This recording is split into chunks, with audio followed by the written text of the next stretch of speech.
está respaldado por un presidente que respalda el terrorismo en nuestras comunidades a través de esta agencia que se llama ICE. Mucha gente tiene miedo de salir a alzar la voz, claro.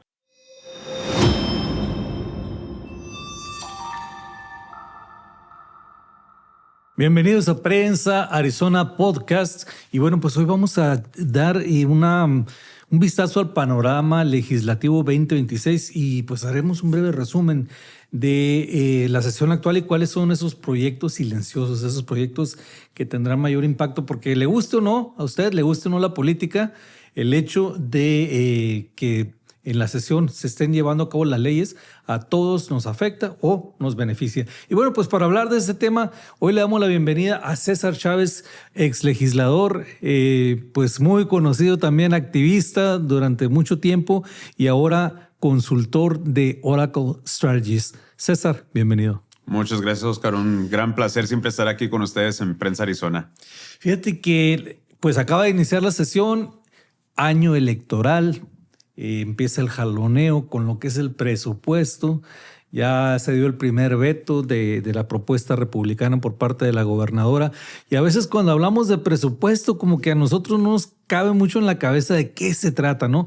Pero es precisamente el dinero que se va a gastar en programas sociales, claro, en educación, en salud, en seguridad pública, y todo eso ahí sí nos afecta. Sí. ¿Y cómo ves, César, este jaloneo en cuanto al presupuesto 2027? Pues para ponerlo en contexto de la sesión legislativa, cada periodo es de 2 años, ¿verdad? Tenemos las elecciones cada 2 años para elegir o reelegir a nuestros legisladores. Son 90 legisladores, 30 en el Senado estatal y 60 en la Cámara de Diputados. Entonces, cada 2 años se reeligen o se elige a alguien nuevo para representar esos distritos que están en el estado de Arizona. El presupuesto estatal, que es, yo creo, la única obligación constitucional de los legisladores, tiene un periodo en el cual para el 1 de julio tienen que aprobar un presupuesto. Este presupuesto está comprometido por parte de los impuestos que pagamos, del dinero que entra del turismo, etcétera, etcétera. Y como tú bien lo dijiste, es dinero que nos afecta a nosotros día con día. ¿Cuánto dinero va a estar solicitado para educación pública, para la salud, para la seguridad pública, etcétera, etcétera? Entonces, este es el segundo año del periodo electoral legislativo. En el segundo año, las cosas se ponen un poco más difícil porque es un año electoral, entonces muchos de los legisladores, especialmente en distritos competitivos, muchas veces no quieren votar por cierta cosa que pueda ser considerada controversial dependiendo del partido político. Entonces, este año vamos a ver mucho de eso. Vamos a ver más de 1,000 propuestas que van a ser introducidas en esta sesión legislativa y de allí van a tener que elegir cuáles propuestas, qué batallas van a querer pelear y cuáles no, y también cuáles van a ser aprobadas por la gobernadora o ser vetadas, como bien dijiste la semana pasada, de la conformidad de impuestos. Antes de meternos en otro tipo de temas, vamos a hablar sobre la cuestión de la política migratoria. El año pasado se aprobó lo que es la 314, la famosa 314. Bueno, fue aprobada el 2024, pero entró en vigor 2025. ¿Cómo ves la implementación de esta famosa ley de seguridad y qué otras propuestas antimigratorias se están cocinando en este momento en la legislatura de Arizona? Desafortunadamente, Arizona no es ajena a la política antimigrante o el sentimiento antimigrante, ¿verdad? Somos el estado que tuvo mucha notoriedad en el 2010 por la SB 1070. Allí es donde yo entré con activismo y trabajando en la política a base del despertar de esa ley. Ahora con la 314 no es nada diferente a lo que viene siendo la SB 1070, pero viene en un momento de un sentimiento más allá de lo que se sintió en el 2010. Un sentimiento que ahora está respaldado por un presidente de esta nación que respalda el terrorismo en nuestras comunidades a través de esta agencia que se llama ICE. 314 es el hincapié a más legislación antimigrante y posiblemente la más rigurosa que hemos visto en la existencia de este país. Y eso es lo que debería de preocupar. Y yo sé que nuestra comunidad está preocupada, pero debería de preocupar a toda otra gente, especialmente a personas que son ciudadanos, especialmente a personas que son hispanos, que son afroamericanos, que son LGBT. O sea, si ahorita están yendo en contra de nuestra comunidad por falta de un documento, imagínate lo que va a hacer próximamente. Mucho se ha hablado de ese tema, César, y a veces como que caen oídos sordos, ¿no? A veces como dicen, yo ya arreglé, yo no tengo problemas. Sin embargo, lo que estamos viendo es que ahora, pues incluso ciudadanos estadounidenses, sajones, blancos, como el caso de Renee Good en Minnesota, Claro.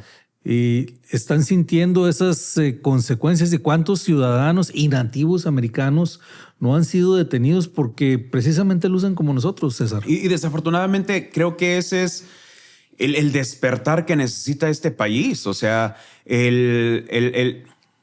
se escucha muy feo, la verdad. Se escucha muy feo el escuchar en las noticias, Renee Good era anglosajona o esta persona era ciudadano estadounidense. Y poniendo como que una nube sobre el hecho de que, bueno, esa persona a lo mejor se lo merecía porque era indocumentado. O sea, esa es creo que la parte personalmente, como alguien que emigró a este país a los 3 años, como alguien que mis papás tuvieron la gran fortuna de poder estar en este país en un momento que se les ofreció una amnistía, en un tiempo muy diferente, pero no muy ajeno a todo lo que está sucediendo. Entonces, esa parte es donde nosotros simplemente, como residentes de este país, como residentes de este estado, es donde todos debemos de despertar. El lunes fue el día de Martin Luther King y cuánta gente no congregó para caminar desde el parque que está aquí en la 16 calle hasta el centro de Phoenix. Esa misma unidad se necesita 24/7 en estos momentos. Y hay mucha gente, tanto personas que son funcionarios y personas que son activistas, que están haciendo un gran trabajo, pero creo que igual como en el 2010, que nos congregamos para despertar en contra de estas leyes antimigratorias o este sentimiento antimigratorio, hoy tenemos que hacerlo de nuevo. Y es desafortunado, sí, lo entiendo. Mucha gente tiene miedo de salir a alzar la voz, claro, pero ¿cuándo lo suficiente es suficiente para esta gente? Creo que eso es lo que necesitamos que tener en mente.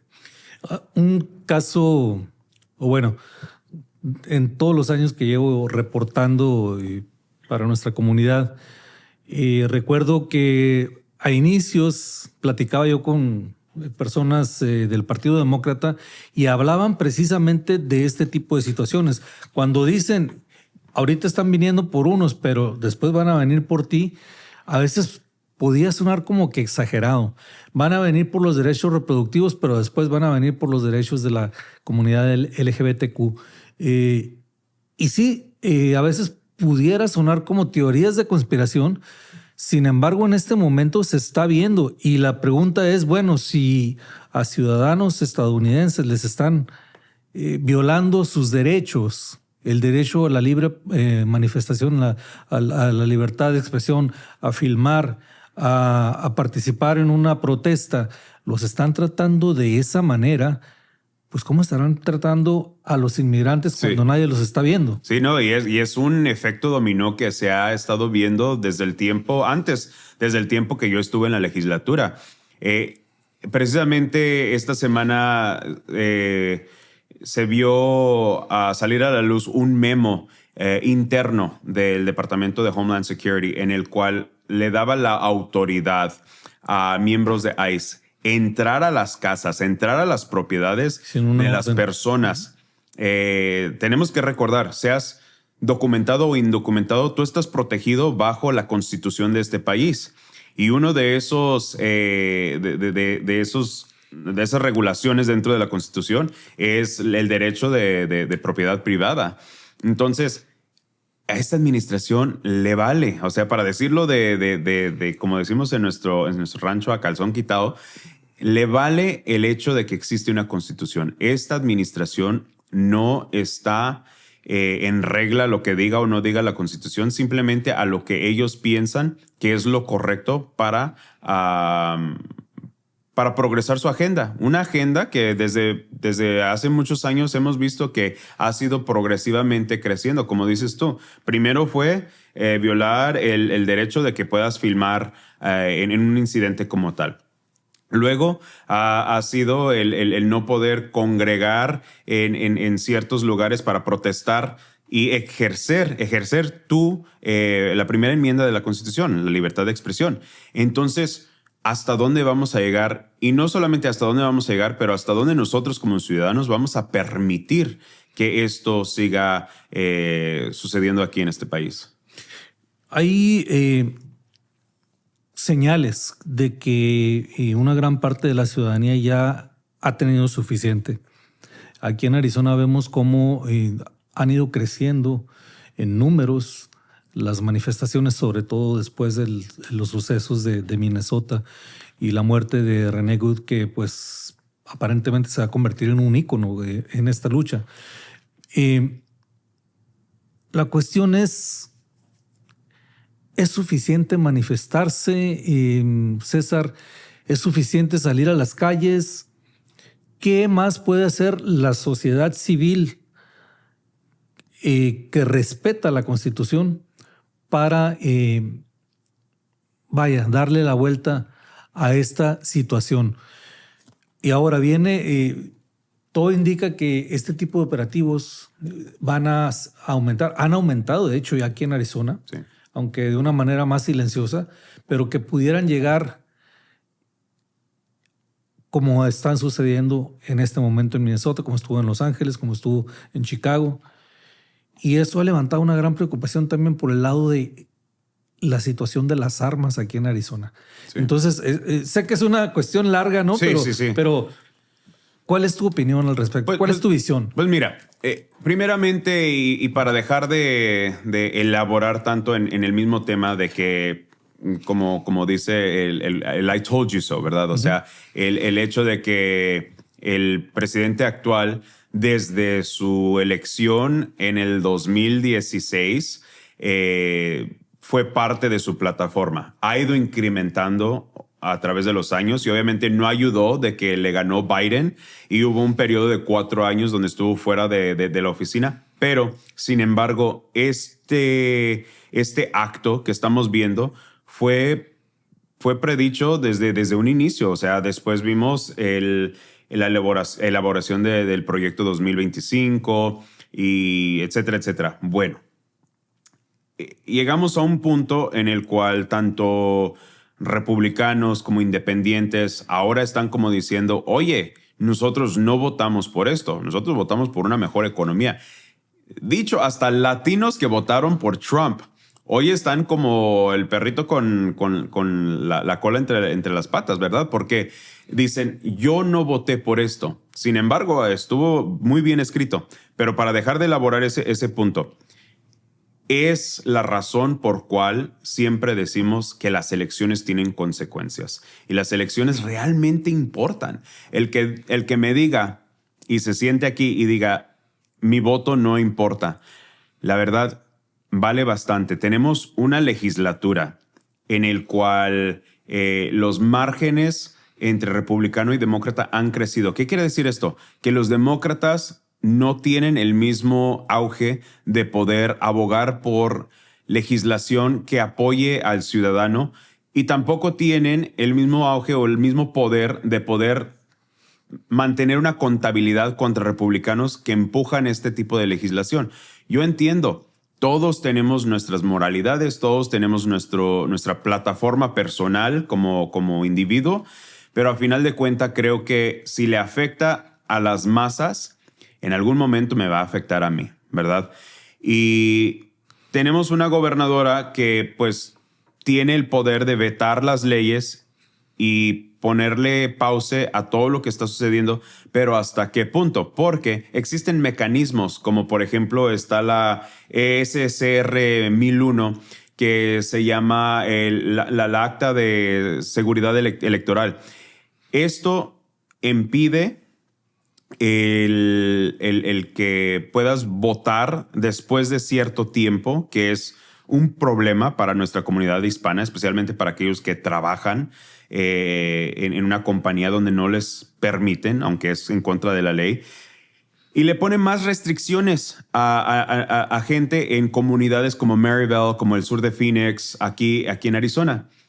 Entonces, estos mecanismos no es coincidencia. Por algo se están implementando. Y creo que el votar, mientras tengamos el derecho de votar y la habilidad de poder hacerlo, tenemos que ejercerlo. Tenemos una procuradora que ganó con menos de 700 votos. Una procuradora que... 280 votos. 280. Una procuradora, Chris Mays, quien le aplaudo el gran trabajo que ha hecho, alzar la voz, pero usar el mecanismo de la ley en contra de estas leyes y propuestas discriminatorias. Regresando aterrizando ya aquí en Arizona, esa famosa proposición 314, ¿cuál es tu análisis después de su implementación? Sí. ¿Cuáles son las consecuencias que está teniendo y que a lo mejor no estamos viendo?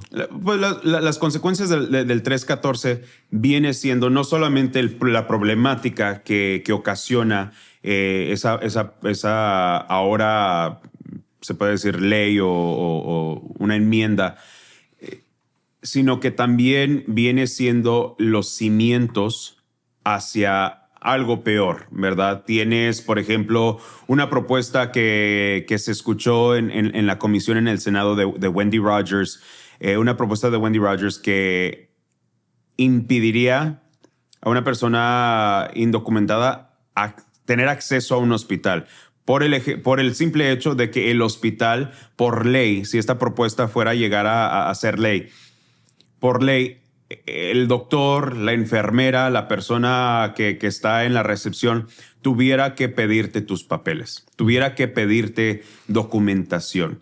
Eso en sí, la gente tiene miedo de ir a pedir ayuda a un policía, de pedir ayuda a un hospital. Imagínate ahora, la gente que sabe que al llegar a un hospital va a ser reportada. Desafortunadamente, yo te puedo garantizar que mucha gente va a preferir morirse en su casa que ir a un hospital. Ese tipo de legislación, ese tipo de, hay que decirlo como es, fuera de la política, de crueldad, es lo que estamos viendo en nuestra legislatura, no solamente en Arizona, a través de este país. Y es algo que no solamente a través del país se está viendo como sentimiento, sino en otros países también. Entonces, a final de cuentas, ¿qué es lo que se va a poder hacer? De nuevo, vuelvo a repetir, tenemos una gobernadora que tiene el poder de parar la implementación de estas propuestas. Pero en esta elección que viene, ¿qué tal si queda un gobernador republicano? ¿Tú crees que él o ella, que son los candidatos, no van a firmar esas leyes? Sí, claro. Y sobre todo afín, porque los candidatos que están en este momento por el lado republicano, bueno, pues han sido todos de alguna manera respaldados por la administración federal, por el presidente, ¿no? Sí, exactamente. El tema que se nos quedó en el tintero ahí, porque elaboré demasiado la pregunta o el tema, fue que el caso de las armas. Hay preocupación en este momento por lo que pudiera pasar si llega ICE aquí, sobre todo por las leyes que existen en Arizona, que son pues relativamente muy cómodas para portar armas. Muchas personas las traen y lo que pudiera suceder. ¿Cuál es tu visión de eso? Pues mi optimismo siempre va a hablar de la manera en que podemos arreglar o tener una solución pacíficamente, ¿verdad? Creo que tenemos las enseñanzas de un Martin Luther King, vuelvo a repetir su nombre, de César Chávez, de personas quienes han creado un cambio positivo para este país a través de una manera pacífica. Yo no quisiera ver unas calles en el estado de Arizona o en cualquier parte de la nación en el cual individuos, especialmente aquí en Arizona, donde tenemos un derecho más amplio a estas armas, el uso de ellas, el que se llegase a un punto de revolución, ¿verdad? Pero siento que llega un punto de desesperación de individuos, de no saber dónde pertenecen en esta nación. Si es que pertenecen en esta nación, ¿verdad? A lo cual yo quiero empujar un poco más, porque he escuchado muchas entrevistas en el cual muchos individuos dicen, hay que recordar, nosotros no pertenecemos a este país, porque somos indocumentados. Vivimos en un país prestado. Quiero corregirlos porque igual como nos ha ofrecido a este servidor la oportunidad de llegar, de vivir, de ser parte de esta nación y de llegar a ser hasta diputado. Creo que no podemos darle esa lección a nuestros hijos, a la juventud, a la próxima generación y decir, ¿sabes qué? Quédate al margen porque tú no perteneces a esta nación. No, hay que decir lo opuesto. Claro que pertenecemos a esta nación. Trabajamos, invertimos, gastamos, compramos. Pagamos impuestos. Pagamos impuestos igual como el anglosajón, igual como el afroamericano, igual como el documentado, indocumentado.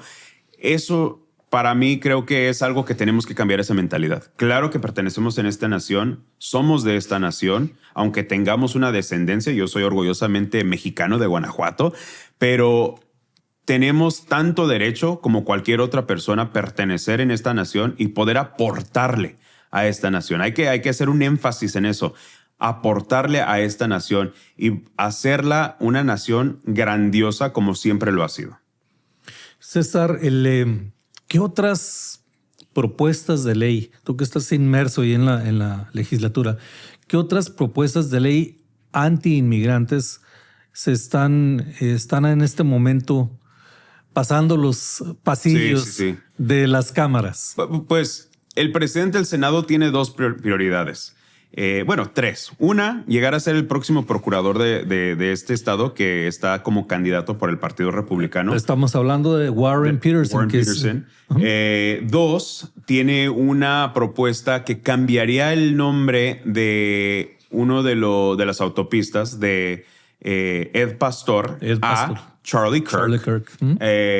Y tres, tiene una propuesta que se llama The Arizona ICE Act. Y The Arizona ICE Act lo que haría es removería cualquier clasificación santuario de hospitales, de escuelas, iglesias, ciudades, condados, etcétera. Por ejemplo, la ciudad de Tucson es considerada una ciudad santuaria en el cual protege a la persona indocumentada a base de los servicios que ofrece la ciudad y de cualquier gobierno encima de la ciudad que vendría a perseguir a esa persona. Entonces, si llegase a ser ley, esto haría una implementación del cual ninguna persona en este estado que sea indocumentada tendría una protección de su gobierno o una protección de su escuela, de su hospital o de su iglesia. Eso en sí es algo que ya han intentado empujar en la legislatura y gracias al trabajo de los activistas, gracias al trabajo de las personas que han alzado su voz, cada año se ha derrotado esa propuesta. Pero este año, con este sentimiento que se está viendo, pues lo más probable es que va a pasar la Cámara del Senado, la Cámara de Diputados, y esperemos que la gobernadora de nuevo use su estampa de vetar la legislación y derrote esta propuesta. Ese tipo de legislación estamos viendo más y más legisladores enfocarse en eso y no enfocarse en las situaciones reales que nos están afectando día con día. Por ejemplo, la economía no ha mejorado, la gasolina no ha bajado, el precio de leche y de huevos y de comida básica no ha bajado, los impuestos van subiendo. Entonces, yo no he visto un cambio en este último año. Más bien he visto un empeoramiento en nuestra economía que a final de cuentas yo siento que los 7 millones de individuos que viven en el estado de Arizona, y pudiera atreverme a decir que la mayoría de personas que viven en este país Lo que les importa es poder mantener un techo sobre su cabeza, poder mandar a sus hijos a una escuela decente, de buena calidad, y poder tener acceso a cuidado de salud. Punto. Entonces, el hecho de que todo esto está sucediendo, que las promesas no se están cumpliendo, y lo estoy hablando por parte del Partido Republicano y por parte del presidente actual, creo que eso va a resonar en estas próximas elecciones. Pero voy a agregarle, Oscar, los demócratas, como decimos, se tienen que poner las pilas también. O sea, yo entiendo que ahorita están en un modo defensivo en contra de esta legislación, pero tenemos que ver a más demócratas alzar la voz de manera a decir, tenemos un plan para bajar el precio de leche, para bajar el precio de las casas, para poder ofrecerle acceso a poder comprar tu propia casa y dejar de rentar.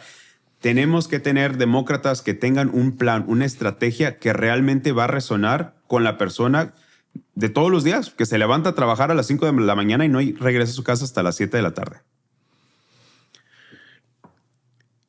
Es realmente una falta de claridad en el mensaje o es simplemente una cerrazón del electorado, porque yo recuerdo que en el 2024 Kamala Harris advertía sobre los aranceles, ¿no? Por ejemplo, Claro. O sea, no, el arancel lo paga el consumidor. Es un impuesto a las ventas.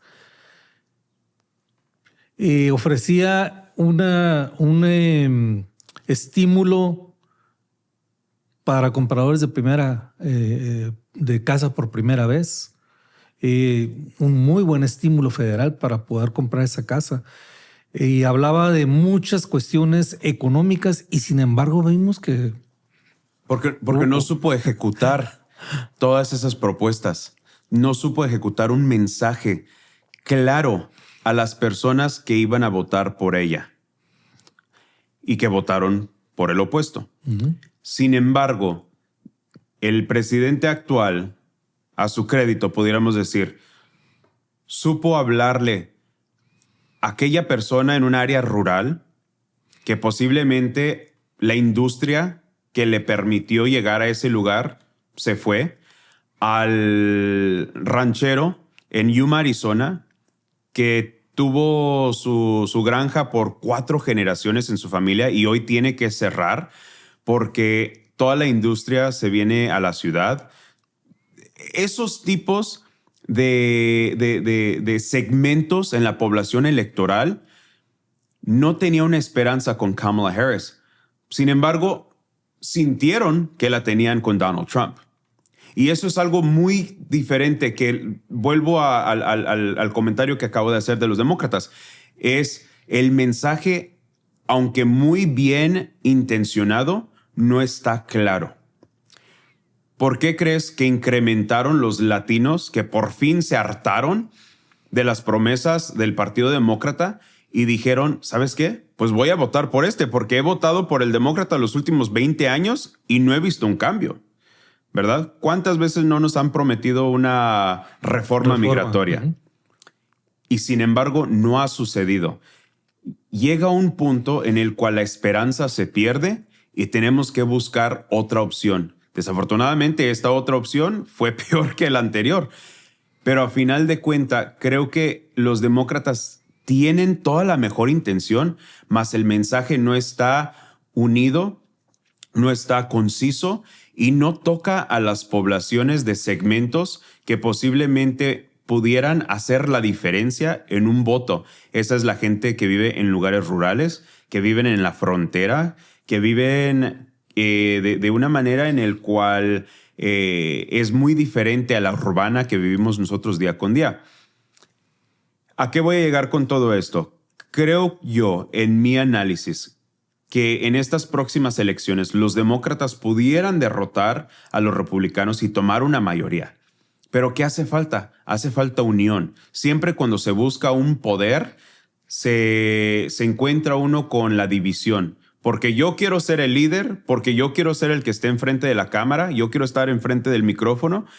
Sin embargo, tiene que llegar una persona que diga, todos somos líderes, todos tenemos voz, mas sin embargo, la voz de esta persona en este momento es más fuerte que la mía. Ese es un líder. Y eso desafortunadamente no existe en la banca del Partido Democrático. Interesante el tema. Ya que estamos hablando de la cuestión económica, efectivamente una de las, o la principal razón por la que la mayoría de la gente votó en esta ocasión por el candidato republicano en las elecciones del 2024 fue precisamente por ese hartazgo de los aumentos en los precios, ¿no? Era hasta cierto punto entendible que viniendo de una pandemia y una crisis generalizada, no solamente en los Estados Unidos, sino en todo el mundo, sucediera algo así. Sin embargo, siempre lo he comentado, cuando las cosas te llegan al bolsillo, ahí ya no hay vuelta para atrás. Pero vemos, sin embargo, que ese mensaje de que en el primer día que yo esté en el poder los precios van a bajar, pues no ha sido cierto. Y al contrario, han seguido aumentando, sobre todo en la canasta básica. ¿Cómo darle la vuelta? Porque ahora vemos que efectivamente los demócratas están hablando mucho sobre darle la vuelta a la cuestión económica, pero lograr que verdaderamente resuene y lograr verdaderamente posicionarse como una opción que genere resultados, ahora sí que sean palpables. Y no hay que enfocarnos todo este tiempo en lo negativo, ¿verdad? Existen propuestas buenas que esperemos que puedan tener el apoyo de republicanos y demócratas. Por ejemplo, Alma Hernández, diputada de Tucson, tiene la HB 2682, que es una asistencia para personas renteras. Tú bien sabes, Oscar, que lo han reportado casi a diario, el incremento de las rentas. Precisamente tuve esta plática con un amigo de que él rentó hace ciertos años un departamento y estaba, vamos a decir, a $1,100. Un departamento de una recámara. Hoy está buscando un departamento y es un estudio, y ese estudio está al mismo precio del departamento de una recámara. Entonces, este incremento tan volátil para los renteros, hemos visto a muchas personas, familias incluso, en la calle, porque pues ya no pueden sostener el pagar esa mensualidad. Entonces, la propuesta de la diputada Hernández es implementar un programa de $5 millones anuales en el cual, si tú eres un rentero que el dueño de la propiedad recibe subsidios del gobierno, no puede correrte porque tendrías esta protección bajo esta propuesta. Y es por ciertos meses, etcétera, etcétera, pero es una ayuda a la persona en los momentos más difíciles que puedan tener. Está, por ejemplo, una propuesta de la diputada Elda Luna Najera de Tolleson, que es un crédito de impuestos para la persona que está pagando un cuidado para sus hijos. Tengo hijos y tengo que ir a trabajar, pero no sé con quién dejarlos porque ahora me cuesta la mitad de mi sueldo. Entonces, ¿qué sucede? Si es una pareja, uno de ellos ya no trabaja, pero sin embargo se viven momentos financieros, económicos en la vivienda que pudieran ser apoyados con las dos personas trabajando. Este crédito de impuestos sería para una persona que tiene un niño o niña que los mandas a un cuidado de una guardería, por ejemplo, y se te pudiera reembolsar parte de lo que has pagado. Este tipo de propuestas ayudan a la gente de todo color, de economía. Entonces, estas propuestas deben de ser las que yo pienso que tanto afectan a los republicanos como a los demócratas. En lo migratorio también existen propuestas como, por ejemplo, una de Sarah Liguori del centro de Phoenix, que es también diputada. Se llama el Immigration Safe Zones Act. Creo que es una propuesta también respaldada por todos los demócratas. Y esto es lo opuesto a lo que es la propuesta de Warren Peterson. Esto permitiría una escuela, permitiría una iglesia ser un lugar seguro para una persona que es indocumentada. Muy bien. Pues veamos cómo se desarrollan esas propuestas en la legislatura, porque pues sabemos que en este momento la legislatura es controlada pues, por los republicanos y normalmente si no hay un acuerdo bipartidista, si no logran poner a nadie a bordo del otro lado de la isla, pues esas propuestas a veces ni siquiera llegan al piso para ser discutidas, ¿no? Ojalá y que ese tipo de proposiciones en apoyo a la comunidad, a cualquier comunidad, no nada más al inmigrante, pues pudieran caminar, ¿verdad? Otro de los temas pues, muy importantes es, hablando precisamente de la economía, vimos que Arizona ya tuvo su lección con las propuestas antimigratorias y con la implementación de leyes antimigratorias con la SB 1070. Ya hubo graves repercusiones económicas en su momento y pareciera que estamos en camino a repetir la misma historia. ¿Qué opinas? Desafortunadamente la historia se vuelve a repetir cuando no tenemos una noción que hacer lo mismo una y otra vez, esperando un cambio, es la definición de maniatismo. Entonces, en cuestión a lo que estamos viendo de la economía a base del sentimiento antimigrante, menos personas van a venir a visitar Estados Unidos o Arizona, por ejemplo. Entonces el turismo va a caer. Menos personas van a querer invertir en Arizona por el simple hecho de lo que sucedió en la fábrica donde estaban trabajando muchos coreanos y taiwaneses que los deportaron a casi todo el staff que ellos tienen. Esas repercusiones que tiene en la economía son no solamente en este momento, sino generacional. Arizona, antes de SB 1070 y antes de la recesión, Arizona era de los últimos estados en caer en una recesión y el primero en recuperarse. Ahora es lo opuesto. Arizona es uno de los primeros de caer en una recesión y los últimos en recuperarse. ¿Por qué? Por leyes que afectan a la economía. No vamos a hablar de cómo le afecta a Juanito Pérez en Maryville, ni cómo le va a afectar a la empresa que está aquí en el sur de Phoenix. Vamos a hablar de cómo le afecta a la economía estatal. ¿Eso qué quiere decir? Que las personas anglosajonas, para decirlo como tal, que viven de subsidios del gobierno, no van a llegar del hotel multimillonario que invirtió en Tempe, va a perder. Entonces, ese es el momento, desafortunadamente, es el momento en el cual muchos de los empresarios y empresas grandes llegan y dicen, oigan, algo está sucediendo, déjense de sus payasadas. Y es igual lo que sucedió en SB 1070. No fue hasta que por fin, en aquel entonces, el Super Bowl llegó y le dijo al gobernador Ducey, que era el gobernador en aquel entonces, le dijo, si tú firmas una ley antimigratoria, nos salimos de Arizona. No llegamos a Arizona, no dejamos nuestra inversión en Arizona, no vamos a traer los miles de millones de dólares a Arizona y ustedes van a salir perdiendo. Ese es el sentimiento que sucede cuando las empresas o los empresarios ven que ya no está fluyendo el mismo auge económico. Y es desafortunado porque primero tiene que sufrir mucha gente inocente y después ellos salen. Pero creo que ese momento es ahorita. Pues habrá que aplicar ahora sí que el sentido común, ¿no? Claro. En estos tiempos. Y pues ojalá y eviten que se repitan esas situaciones que ya se vivieron, que causaron una crisis profunda aquí en Arizona.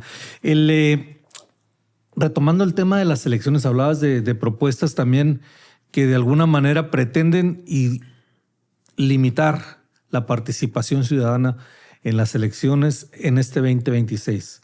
Platícanos respecto a estas propuestas. Y vimos que ayer precisamente los demócratas también presentaron una propuesta que es a favor del voto, ¿no? Las diferencias entre ambas, por favor. Desde el 2020, donde hubo una auditoría, donde hubieron reclamos, que hubo fraude en nuestras elecciones, etcétera, etcétera, y se hizo toda una auditoría y se resultó que no hubo fraude, que no hubo corrupción, que Joe Biden fue el presidente elegido por Arizona. Desde ese entonces se sigue repitiendo la misma retórica una y otra vez, pero volvemos a ese efecto dominó que estuvimos platicando hace rato, Oscar, que primero es una propuesta, luego es otra, y va incrementando e incrementando hasta un punto en el cual voy a usar la analogía de la canción horrenda que sale en la radio y dices, qué canción horrible, y la vuelves a escuchar y la vuelves a escuchar. Y para la próxima semana está diciendo, oye, ¿estás escuchando esta canción tan buena? Es lo mismo. Hasta que se te pega. Exactamente, es lo mismo con estas propuestas. La gente se va a creer lo que les estás repitiendo, desafortunadamente. Y más esas personas que no buscan los hechos, que no buscan las estadísticas, etcétera. Entonces, estas propuestas, por ejemplo, hay una medida que si la legislatura la pasa, lo más probable, porque volvemos a lo mismo, está controlada por el Partido Republicano.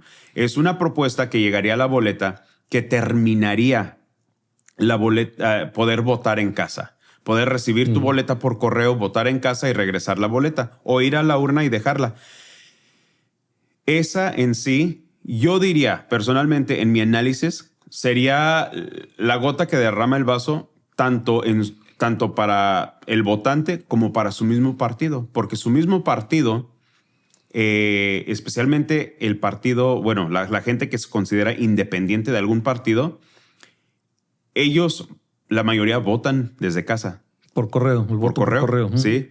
Entonces, el quitarle ese privilegio es a lo que volvemos. No es hasta que les sucede a ellos que alzan la voz. Entonces, esperemos que mi análisis sea correcto y que al llegar esa propuesta en la boleta, voten en contra de ella y se despierten y digan, bueno, esta es la gente que está amenazando a mi derecho a votar o al acceso al voto.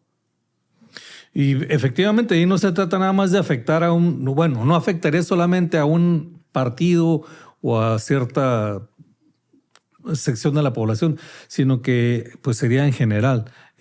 Muchísimas personas, sobre todo las personas ya de la tercera edad, utilizan esta opción de votar por correo porque les resulta más fácil, más conveniente, y el eliminarlo, pues vaya, los mete en serios problemas y estamos diezmando la participación ciudadana en las elecciones, o estaríamos diezmando las elecciones. Mucho se ha hablado, César, durante años del poder del voto latino. Definitivamente es una fuerza emergente, pero también vemos que hay poca participación. ¿Cuál es tu análisis del voto latino en la elección 2026? En momentos más decisivos, el voto latino ha tenido un poder sin igual. Y hay que tener eso en mente. Y vuelvo a lo que estuvimos platicando, de que cuando la gente dice no pertenezco yo a este país, es lo opuesto. Claro que pertenecemos, porque nosotros como latinos o hacemos el bien o hacemos el mal para este país. Desafortunadamente, en esta última elección, el latino salió a votar en números más incrementados por republicanos y por Donald Trump. Lo digo desafortunadamente por la siguiente razón, porque estamos en una crisis existencial como país y sin embargo mucha de nuestra comunidad participó en elegir ese tipo de caos para este país. Pero afortunadamente no estamos muy tarde de corregir ese camino. Los latinos tenemos un poder innombrable en este país, donde nosotros los latinos hemos crecido, hemos sido varias cosas. Hemos sido la mayoría de la minoría de este país. hemos convertido el GDP, nuestra economía, en el cual los latinos somos la quinta economía más grande del mundo. Entonces tenemos un poder, el poder de alzar la voz, el poder de estar presente, el poder de llamarle a nuestro diputado, diputada, senador o senadora, gobernadora en este caso, de decirle, oye, déjate de cosas, me estás afectando a mí como votante, como empresario, como estudiante, lo que sea. Y creo que ahora más que nunca, y lo decimos cada año, pero ahora más que nunca, el voto latino se tiene que hacer presente y corregir el mal que se ha hecho en esta última elección. Y eso es este noviembre, en el cual, noviembre de 2026, que no es un año electoral para un presidente, entonces vamos a tener menos gente votando. Podemos ser el modelo para la nación de enseñarles que Arizona precisamente no va a dar bienvenida a este tipo de terror o caos. César, obviamente tenemos la elección la elección de gobernador de Arizona. Katie Hobbs está buscando reelegirse. Tenemos por el otro lado a los republicanos Andy Biggs, Karen Taylor Robson y el otro congresista republicano. David Schweiker. Obviamente esa es la carrera más importante para los arizonenses, pero hay también otras. ¿Cuál es tu análisis sobre las carreras más importantes en esta elección 2026 para los arizonenses? En cuestión congresional federal, de las elecciones federales, va a haber dos elecciones específicamente donde pudieran los demócratas derrotar el control republicano. Uno es en el Distrito 1, que tienes a como 7 o 8 demócratas postulados para la candidatura demócrata. Esto es donde David Schweiker anunció que no va a reelegirse y va a buscar la candidatura para gobernador. Ahí es donde posiblemente pudieras tener ese cambio. O sea, pudieras tener, si es Amish Shah, que fue diputado, Rick McCartney, que es empresario, Marlene Woods, una persona que también ha estado muy involucrada en estas últimas 2 elecciones en ese distrito, que pudieran derrotar y ganar esa posición para los demócratas. Luego tienes el Distrito 6, en el cual Juan Ciscomani es el congresista actual. De Tucson. De Tucson, sí, del sur de Arizona. Tienes a Joanna Mendoza, que está siendo respaldada muy ampliamente por el aparatus democrático. Está recaudando bastante dinero y posiblemente pudiera que tenga la victoria. Dependiendo también, siento yo, de la plataforma de Juan Ciscomani, que cómo es que va a seguir votando en estos próximos meses. Luego tienes la gobernatura, como mencionas tú, que sí es posiblemente la más contenciosa, porque va a estar en la parte arriba de la boleta, en el cual tienes a Katie Hobbs como la única candidata para el Partido Democrático, y luego tienes a 3 otras personas, que es el congresista Schweiker, congresista Andy Biggs, la empresaria Karen Taylor Robson.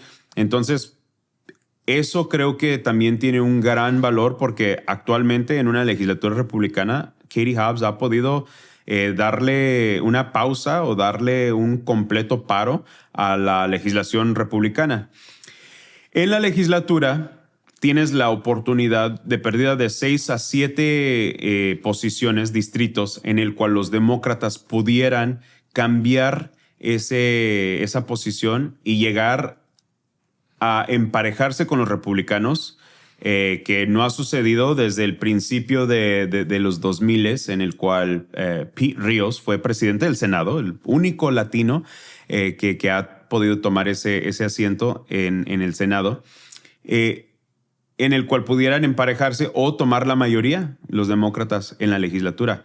Pero también vemos que organizaciones como Turning Point se está enfocando mucho más en las posiciones judiciales, porque lo que sucede es la legislatura históricamente pasa una propuesta mala como fue SB 1070 y las cortes la paran. Las cortes derrotan la legislación porque es inconstitucional. Organizaciones como Turning Point, que es la organización del difunto Charlie Kirk, están buscando candidatos que pues le digan sí a todo lo que ellos digan y están poniéndolos en estas posiciones de judiciales, de las cortes, de jueces. Ese es un problema extremadamente grande, algo existencial.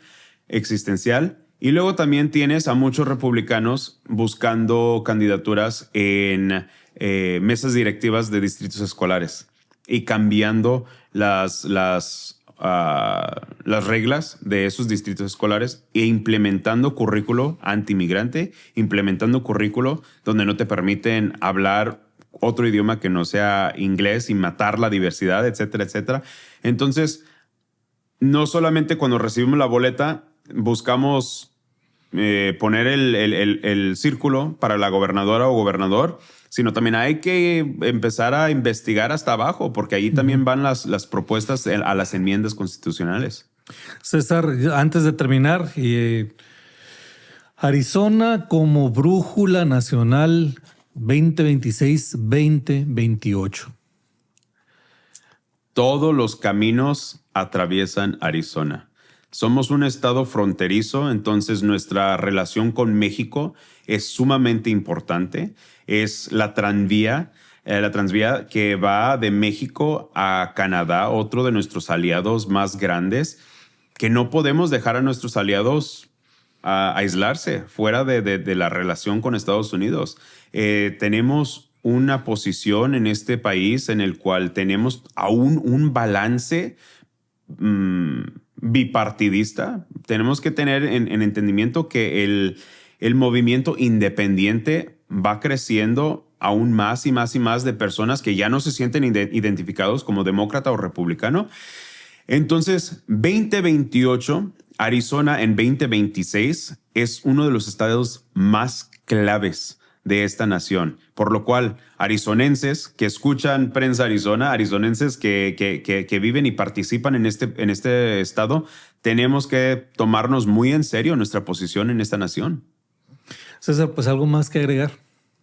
Pues simplemente el despertarnos, el sintonizar noticias como Prensa Arizona que realmente están dándonos una noticia verídica, dándonos una noticia en el cual existe aún el periodismo, porque tenemos que tener un entendimiento que el periodismo está siendo atacado por el presidente y por otra gente que están en estas posiciones de funcionarios. Hay que proteger eso tan sagrado que tenemos en este país de poder expresarnos libremente. El momento en el que eso se nos quita, este país ya no va a ser lo mismo que siempre fue. César, muchísimas gracias por acompañarnos en este programa y por dar siempre tus comentarios tan acertados. A ti, Oscar, y a Prensa Arizona. Gracias a todos por seguir este programa. Los esperamos a la próxima.